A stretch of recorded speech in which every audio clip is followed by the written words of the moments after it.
17वीं सदी में जापान के शिजुओका प्रांत के पहाड़ी गांव हनी के निवासियों ने देखा कि यहाँ के नागरिक धीरे धीरे गायब हो रहे हैं और गांव वाले घबराए हुए थे। गांव के अधिकारी ने एक खोज दल का गठन किया और पास के जंगल में खोजने को निकले। कपड़े का एक फटा हुआ टुकड़ा मिलने पर उन्होंने पहाड़ी पर आगे बढ़ने का फैसला किया, इस उम्मीद में कि वे लापता लोगों को जरूर ढूंढ लेंगे। कुछ घंटों बाद उन्हें जंगल के बीच में एक छोटा सा घर मिला, एक छोटी सी झोपड़ी जिसमें जीवन का कोई संकेत नहीं था। उनमें से एक व्यक्ति प्रवेश द्वार के पास पहुंचा और अंदर देखने के लिए सावधानी से पर्दा हटा दिया। देखा तो आंखें फटी रह गईं, हड्डियों का ढेर, खून से भरा बर्तन, एकदम भयाभय जगह, काला जादू जैसी सजावट और कोने में बैठी एक बूढ़ी अंधी औरत जो ठंड से कांप रही थी। उसे आसानी से पकड़ लिया और परीक्षण के लिए गांव में ले जाया गया। कोई भी हल नहीं निकला। लोग समझ नहीं पा रहे थे कि आखिर बुढ़िया कैसे लोगों का अपहरण कर सकती है। उस पर डायन होने का आरोप लगाया गया और उस पर मुकदमा चलाया जाएगा। उसके सिर को थैले से ढक दिया, फिर एक बड़ा पत्थर उसके पैरों से बांध दिया गया था और फिर उसे नदी में फेंक दिया। अब उसका भाग्य फैसला करे। यदि वह तैरती है तो उसे दोषी माना जाएगा और यदि वह डूबकर मर जाती है तो उसे निर्दोष घोषित किया जाएगा। गांव वालों ने कई मिनट तक देखा और इस दौरान कोई संकेत नहीं था कि बूढ़ी औरत फिर से जीवित होने वाली थी, जिससे उन्हें संतुष्ट किया जा सके। उन्होंने रस्सी वापस खींची, किंतु उन्हें खाली रस्सी हाथ लगी। बुढ़िया गायब थी। रस्सी का अंत खाली था, वह बिना किसी निशान के गायब हो गई थी।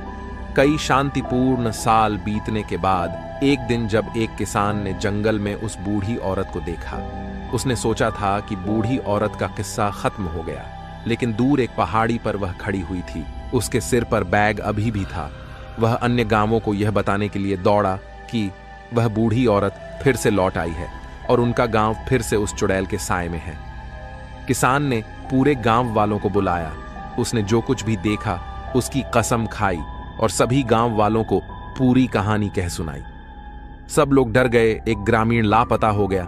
ऐसा प्रतीत हुआ कि किसी तरह बूढ़ी औरत सजा से बच गई थी और अधिक लोगों का अपहरण करने के लिए वापस आ गई थी।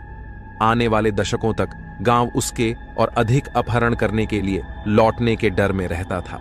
गांव इस समय के दौरान गायब हो गए और सभी बिना किसी निशान के गायब हो गए और फिर 200 से अधिक वर्षों तक उसका नाम सुनाई नहीं दिया। गांव की जगह शहर बस गया था। अब